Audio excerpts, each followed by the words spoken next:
Sabemos que los musulmanes se casan con niñas, básicamente porque ellos responden a la pregunta de ¿se puede casar con niñas? En dos partes. La primera es, ¿puede una niña recién nacida incluso casarse? Y la respuesta según ellos es que sí, porque usan el Corán, Sura 4, Aleya 3, diciendo que las al-yatama, el término en árabe que usa el Corán para referirse a las niñas desamparadas, es precisamente la causa por la que un hombre debería casarse, para darles amparo, debido a que en Sura 4:34 dice que el hombre tiene el kawam, la responsabilidad moral para cuidar a las mujeres. De ahí que surgía la segunda pregunta, que es, ¿puede ese hombre disfrutar de la niña, o sea, de su esposa, teniendo relaciones sexuales con ella? Y la respuesta era que sí, siempre y cuando no le cause daño. Hay muchos libros de fiqh o de jurisprudencia que dicen que ese daño es específicamente la probabilidad de que el hombre le pueda causar una fístula anal vaginal, es decir, como estos dos órganos, la vagina y el recto, están casi juntos, si había riesgo de ruptura y de intercomunicación entre esos dos órganos, entonces era haram, era prohibido que ese hombre la toque, hasta que justamente la niña pueda soportar una relación sexual. En ese sentido, ellos dicen que la niña es capaz de soportar la relación sexual cuando dicha niña sea capaz de quedarse embarazada, porque el hecho de que pueda quedarse embarazada, es decir, que tenga la menstruación, implica también que puede llevar, según ellos, una vida conyugal. En ese sentido, en este video vamos a analizar si éticamente es correcto casarse con niñas, porque como pueden ver, los musulmanes no usan la ética, la ciencia que estudia los hechos del ser humano, en tanto son fácticos, o sea que se pueden hacer, o deónticos, que van en línea ascendi. Y de ahí que en este video lo que voy a analizar es precisamente este fallo ético de los musulmanes de la actualidad. En su mayoría, aquellos que siguen el millash de los salaf, algunos musulmanes kalam como los asharíes o maturidis, y también los musulmanes chiíes. Así que en ese sentido, escuchemos a Karami en este video. Pero vamos a ser justos con Karami. Karami tiene este otro video en donde pone en duda el hecho de que Mohammed con 54 años haya casado con Aisha de 6.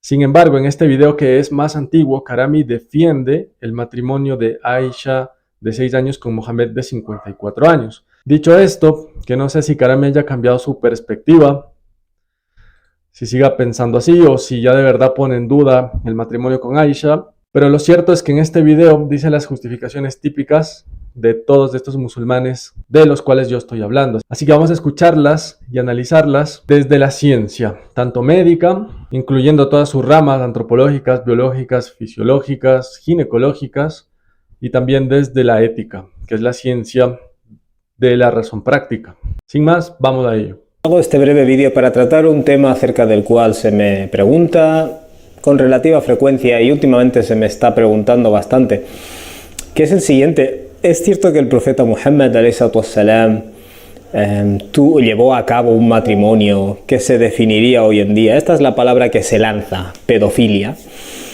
Y en respuesta, y es bastante fácil responder, voy a responder desde una perspectiva puramente histórica, dejando de lado las creencias de cada uno. Lo primero que necesitamos es definir lo que es la pedofilia, ¿vale? Según los diccionarios como la RAE, la pedofilia es la atracción sexual a niños o adolescentes. Efectivamente, la pedofilia, no solamente desde la RAE, sino también, por ejemplo, en el Manual de Diagnóstico Médico, DSM, que se llama, se define la pedofilia como una parafilia, es decir, una conducta sexual anormal que en este caso hace que la persona que la padezca, siendo ella adulta, pues sienta atracción sexual por niños que no tienen caracteres sexuales secundarios. De esta manera, pues, debemos también definir niño para saber si Aisha era una niña o no. Y para definir niño necesitamos relacionar el desarrollo físico y psicológico, biopsicosocio-espiritual del ser humano con la edad, porque la edad nos va a determinar precisamente dentro de ese rango de normalidad quién es niño y quién no. Si el profeta ﷺ se casó con Aisha. Aisha es la persona en cuestión. Fue un acto de pedofilia. Y en este vídeo no voy a hablar de la edad de Aisha. Sé que existe cierto debate acerca de qué edad tenía Aisha cuando se casó con el profeta, ﷺ, pero para la pregunta que vamos a responder hoy es irrelevante. O sea, es irrelevante saber la edad exacta de Aisha. Lo único que hay que determinar es si Aisha era una niña o una adolescente.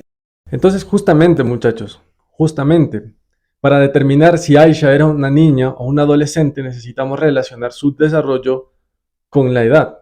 ¿Y a qué me refiero, muchachos? Médicamente hablando, científicamente hablando, vemos que el desarrollo del ser humano está plenamente estudiado. La ciencia médica ha determinado que las etapas del desarrollo humano son una fase prenatal, que es justamente el embarazo, una infancia, que va desde el nacimiento hasta los 6 años, que se estudia a través de la escala Denver, la niñez, que va desde los 6 hasta los 12 años, un periodo de pubertad, que aquí obviamente que es una visión rápida, como digo, de la inteligencia artificial, no pone la pubertad, pero también es una etapa determinada por la ciencia.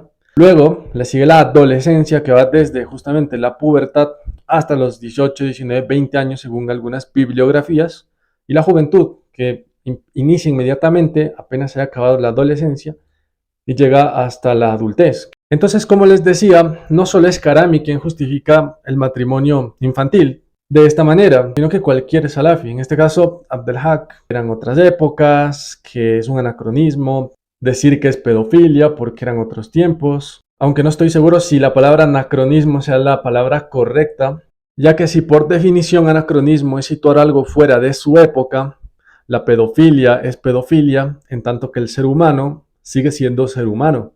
Entonces, un ser humano, tanto en la época del mensajero como en esta época actual, sigue siendo un ser humano. Un niño en esta época sigue siendo un niño en la época del mensajero. Entonces, por tanto, sigue siendo pedofilia si a alguien le atraen los niños en esta época como en la del mensajero. Lo que él me responde, básicamente lo mismo que Karami, que no va a relacionar la edad con el desarrollo humano. Va a ir en contra de lo que es la ciencia médica, que sí relaciona la edad para poder estudiar el desarrollo humano. Vamos a leer lo que él dice. 6, no 9, que es una edad en la que muchos alcanzan la pubertad.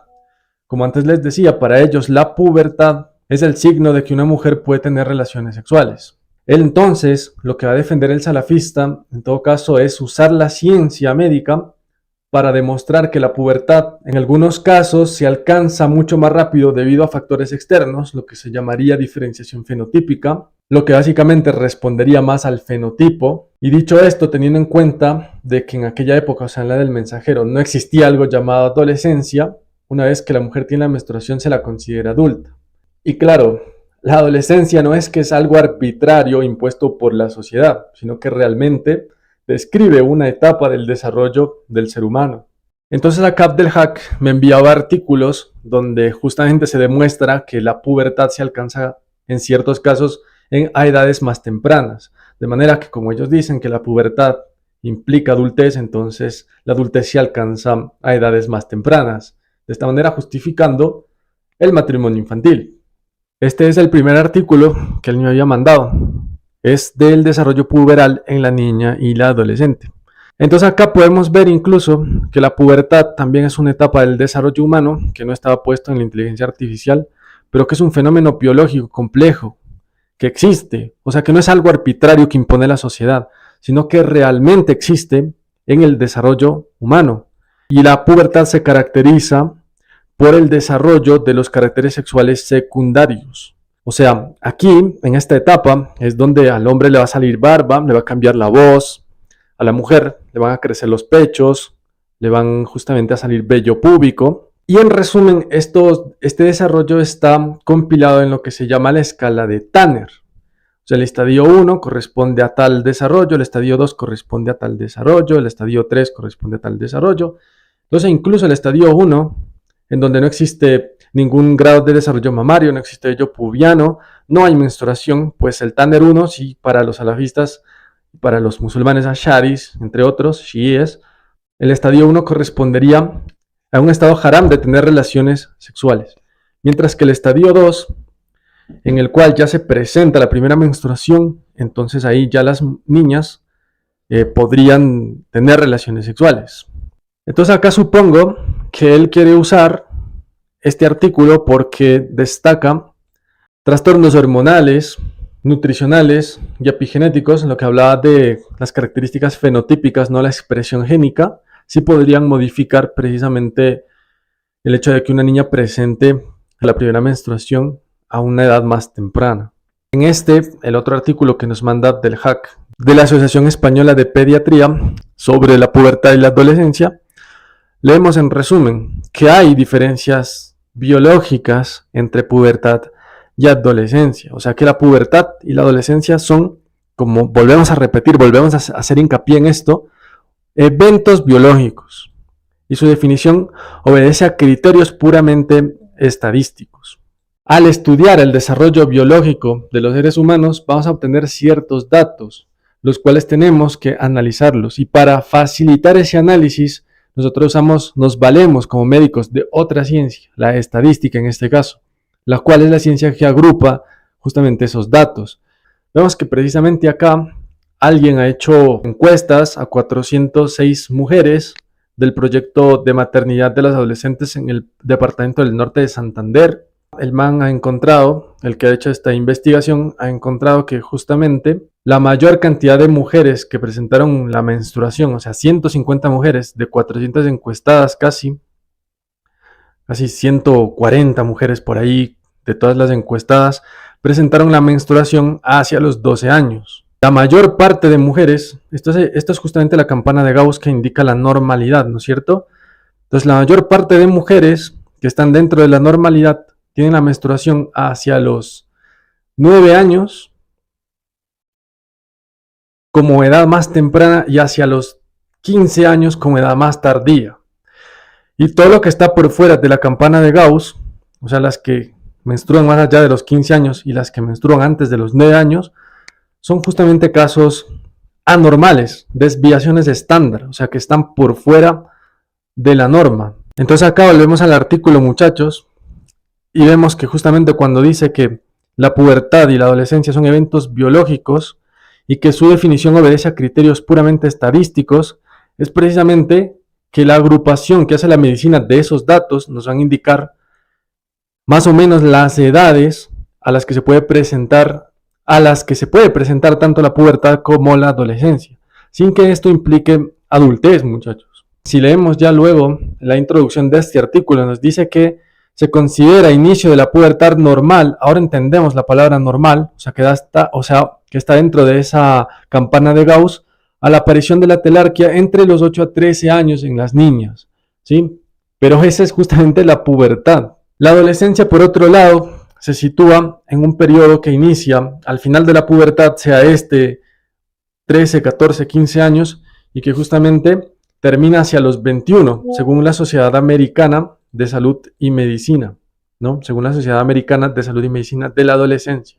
Pero acá lo que quiero mostrarles, muchachos, es que en este mismo artículo nos va a hablar de la telarquía prematura aislada. En medicina, cuando nosotros tenemos una desviación estándar, debemos encontrar la causa de esa desviación estándar, o sea, las causas, la etiología de que una mujer presente una pubertad muy precoz es la activación transitoria parcial del eje hipotálamo hipofisario gonadal con aumento de la FSH, fallo de la involución folicular con o sin formación ovárica quística, o sea, ovario poliquístico, sensibilidad excesiva del tejido mamario a la misma cantidad de estrógenos, contaminantes ambientales, disruptores endocrinos con actividad estrogénica, y en telarquias exageradas se debe descartar la existencia de formas incompletas del síndrome McCune-Albright.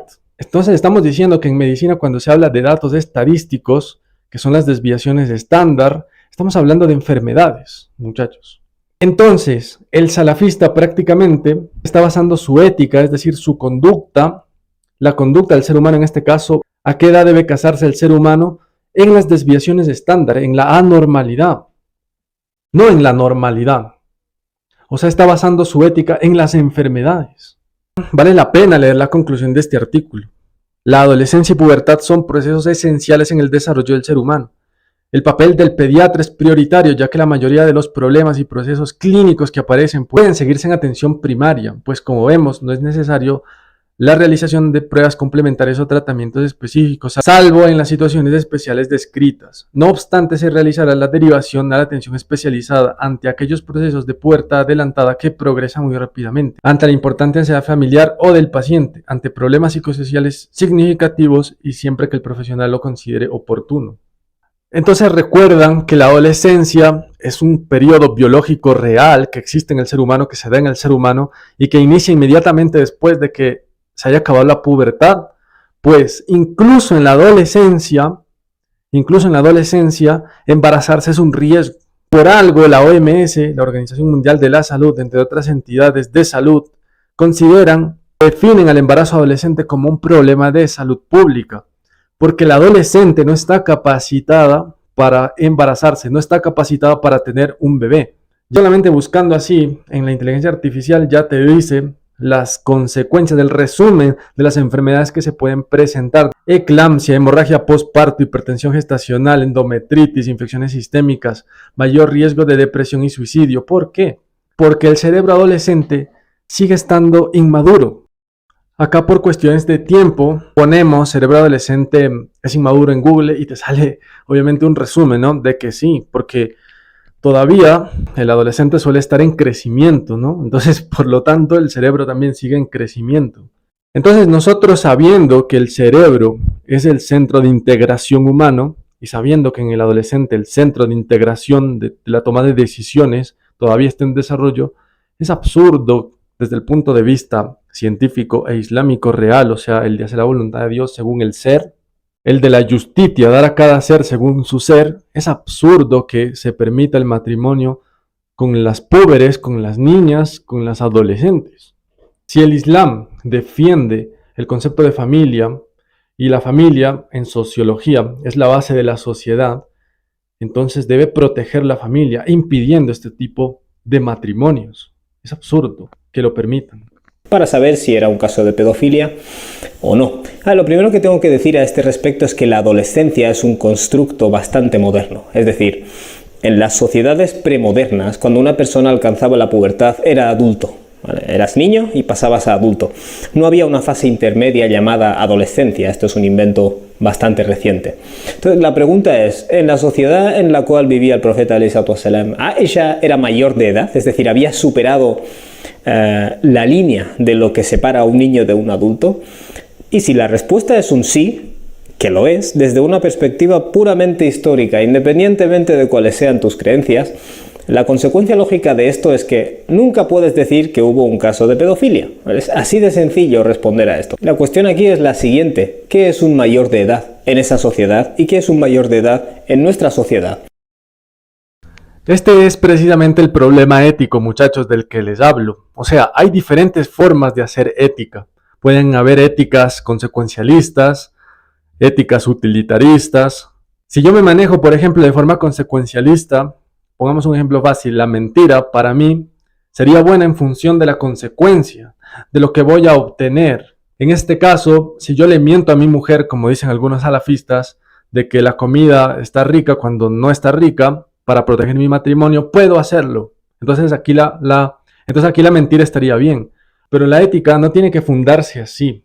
La ética es una verdad objetiva sobre la conducta del ser humano que está más allá de las pasiones y las inclinaciones y de las circunstancias externas, y que, como digo, está ahí, existe objetivamente y está esperando ser alcanzada. Y eso es lo que dice el Corán: Ayyuhaladina amanu, o ustedes que han asumido la amana, la responsabilidad moral en español, de esta palabra árabe, amana, ayyuhaladina amanu, taqullaha wa qulu qawlan sadida.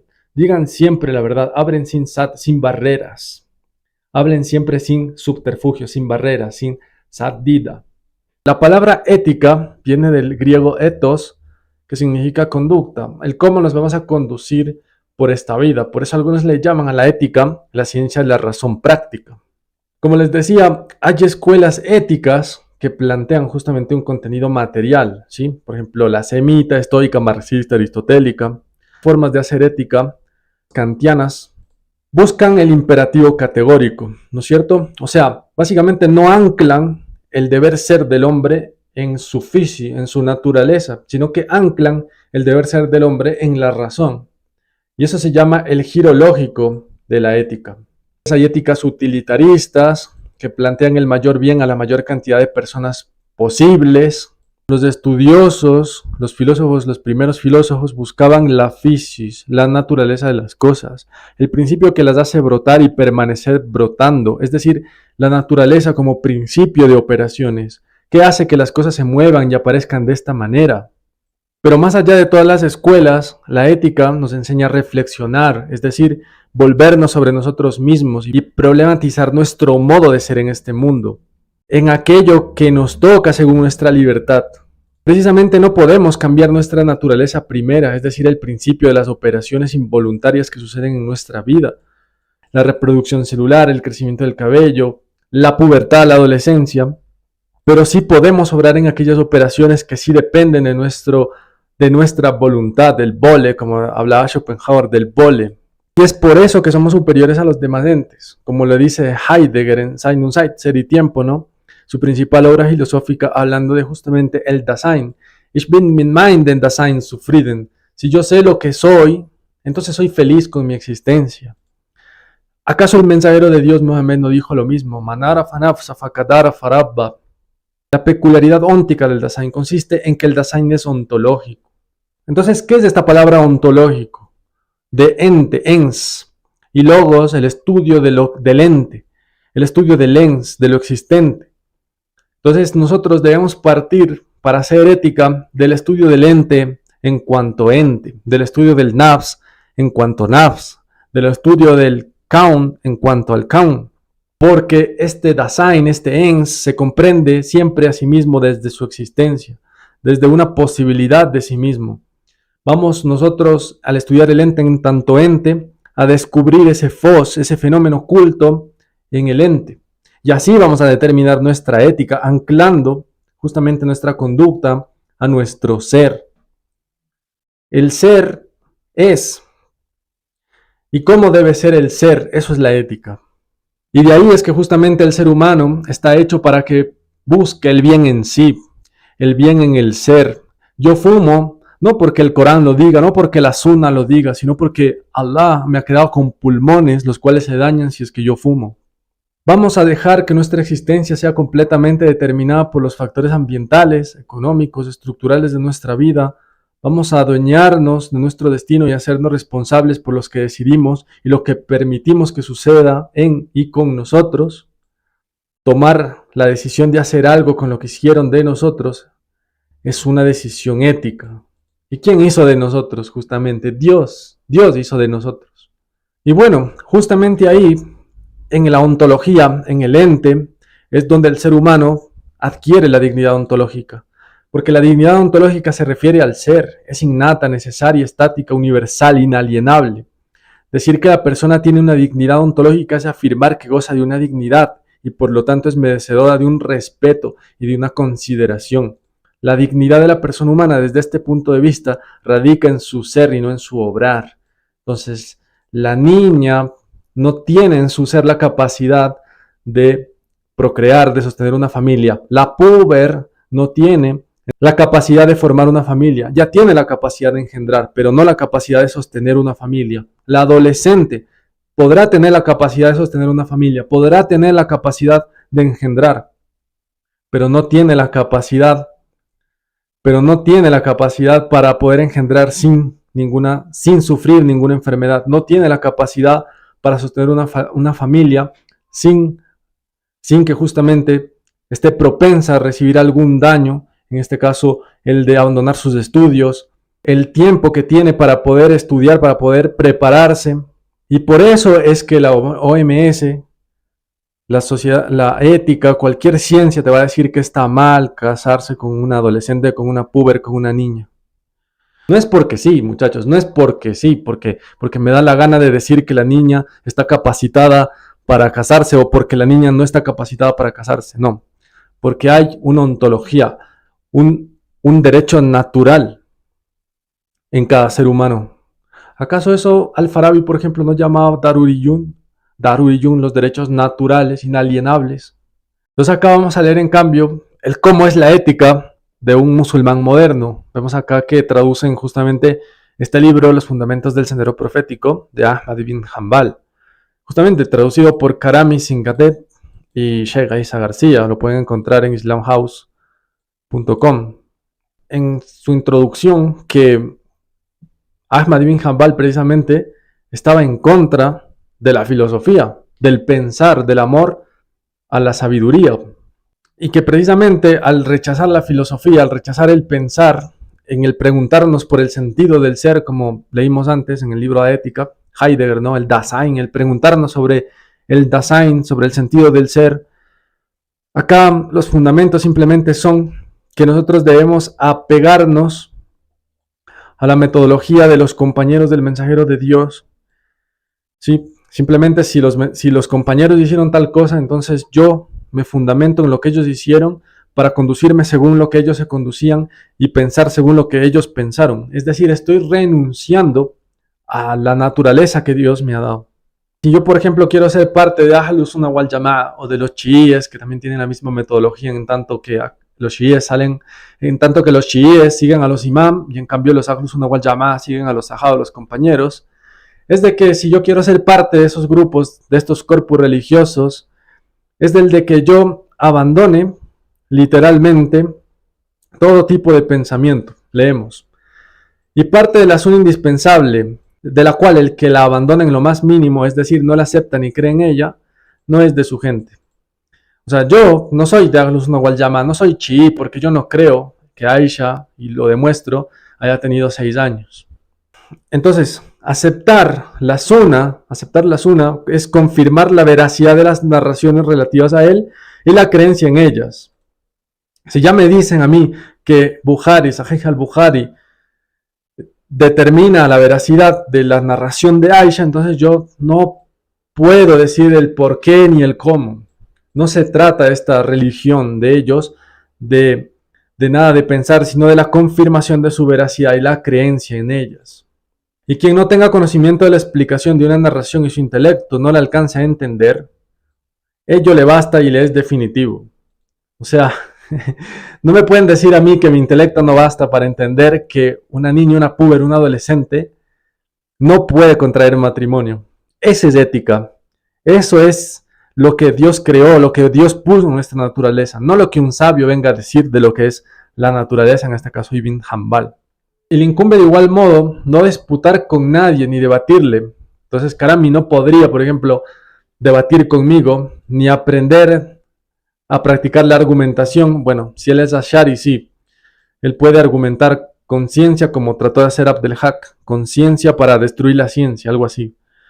Pues ciertamente el uso de la dialéctica en relación al decreto, la visión, en este caso el matrimonio infantil, el Corán y otras cuestiones similares, está entre las prácticas detestables y las cuales han sido prohibidas.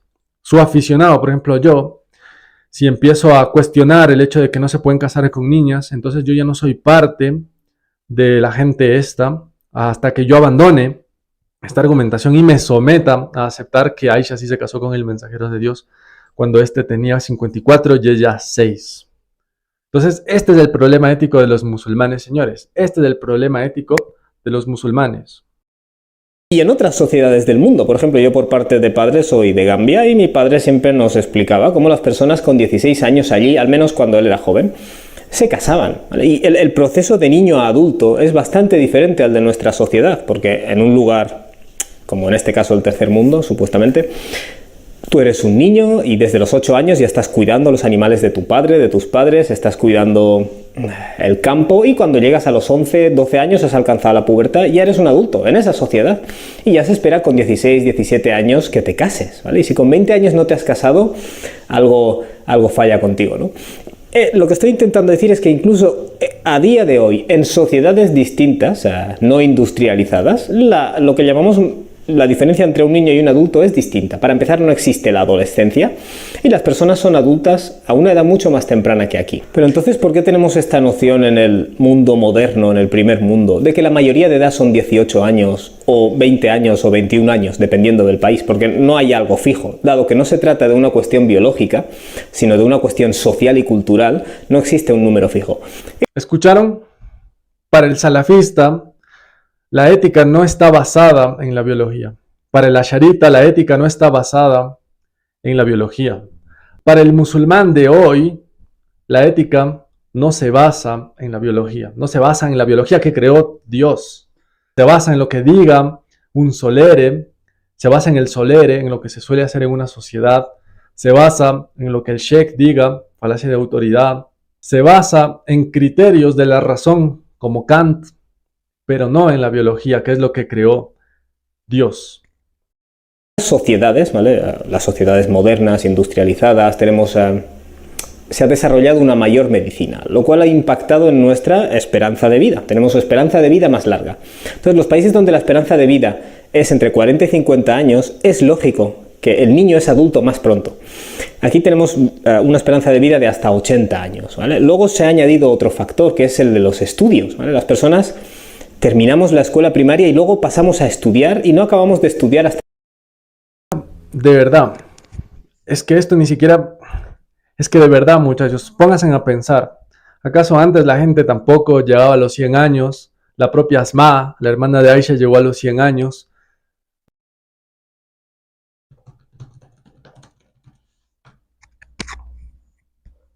De hecho, yo había leído un libro sobre Roma, y acá lo busco así rápidamente igual.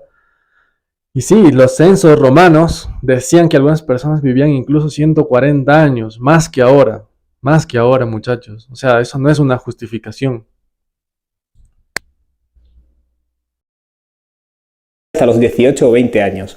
Y se ha creado esta edad intermedia, que es la adolescencia, en la que ya hemos alcanzado la pubertad, biológicamente somos adultos, pero la sociedad y los cambios culturales no nos llegan a hacer adultos, ¿vale? Y de hecho la mayoría de adolescentes en el primer mundo están muy poco espabilados en relación a los adolescentes en lugares del tercer mundo.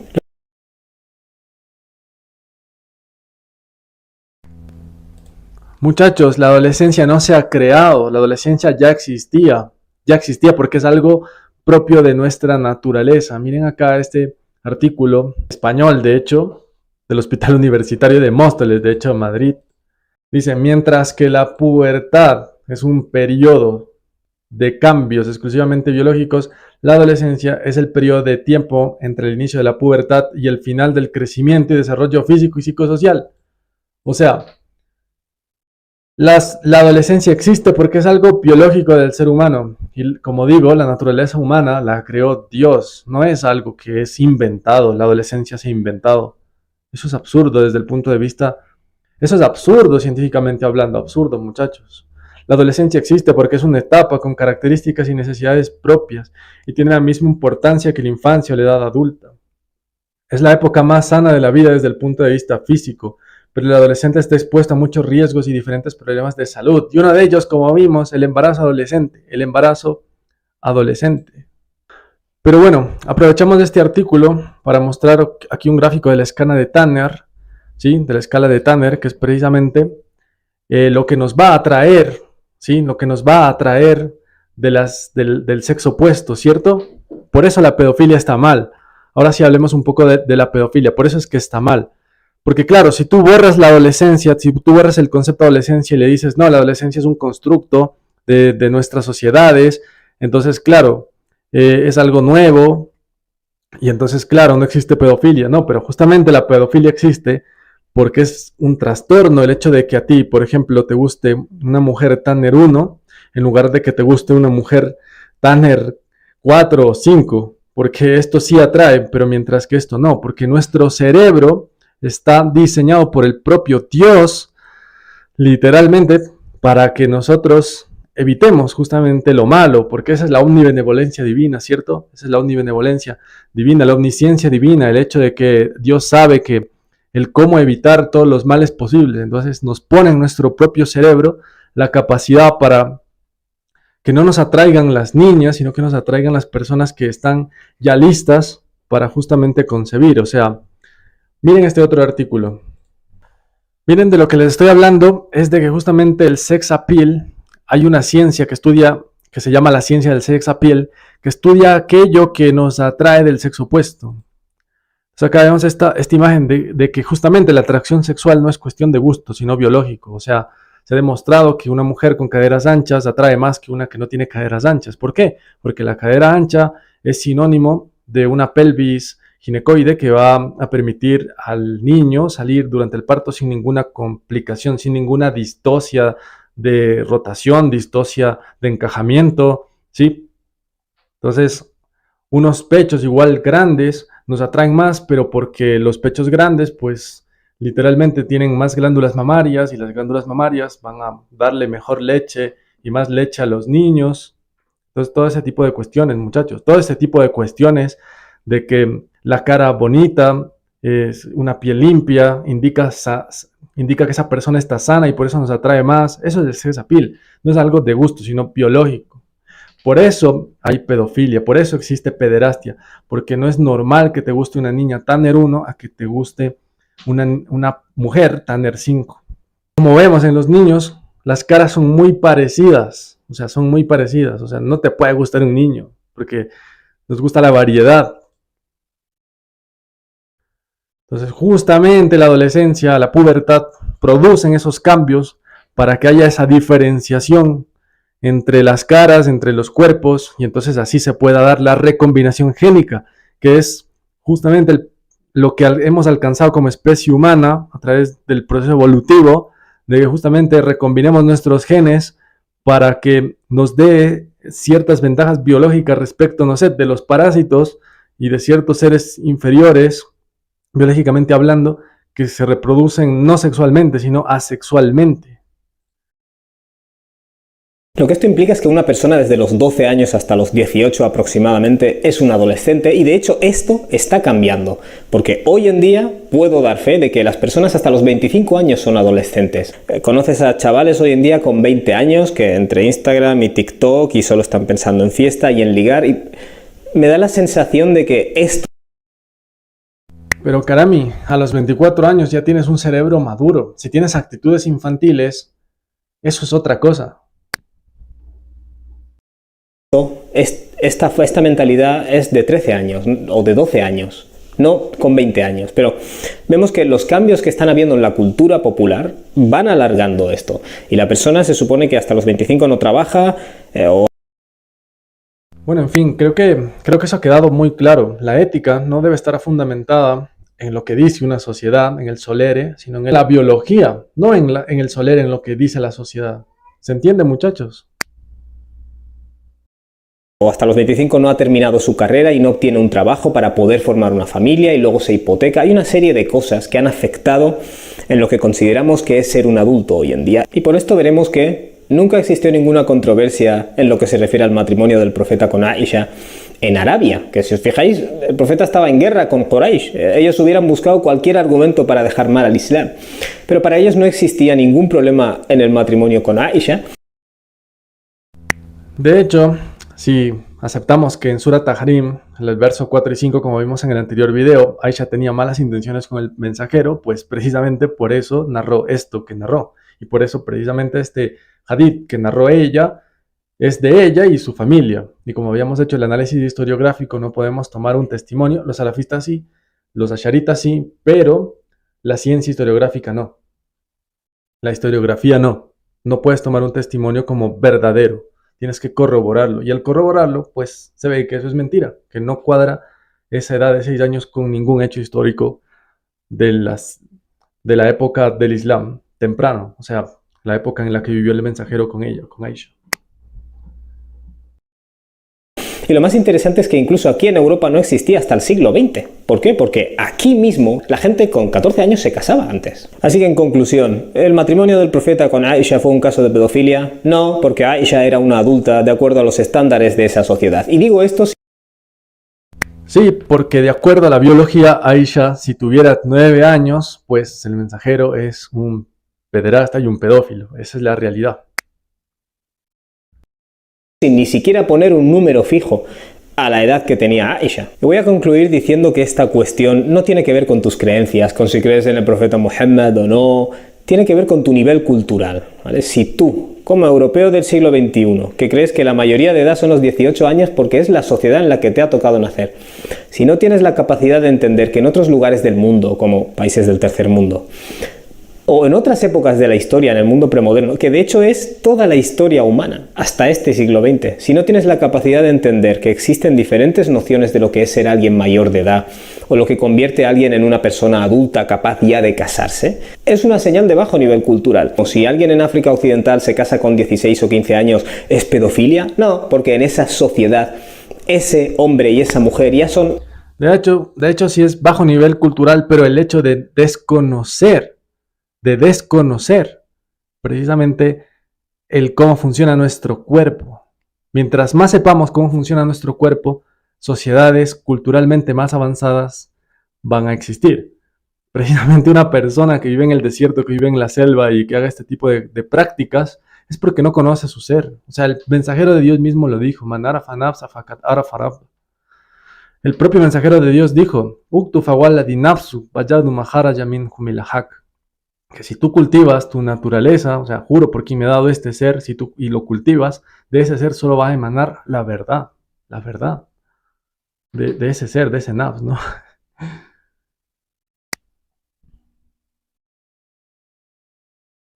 Entonces, justamente sociedades más culturalmente atrasadas son las que desconocen el ser, no son médicos. Por eso hay un adagio muy famoso del siglo de oro del Islam, que todos eran médicos, Al-Kindi médico, Ibn Sina médico, Al-Farabi médico, polímatas, de que odiaría vivir en una época en la que no existan médicos que expliquen sobre el cuerpo para poder entender el din.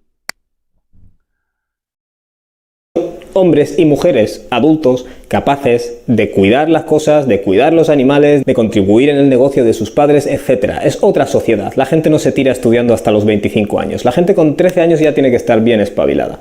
Barakallahu fikum, espero que hayáis sacado provecho a este vídeo y lo compartáis. Ve a www. Justamente lo he compartido. Precisamente lo he compartido.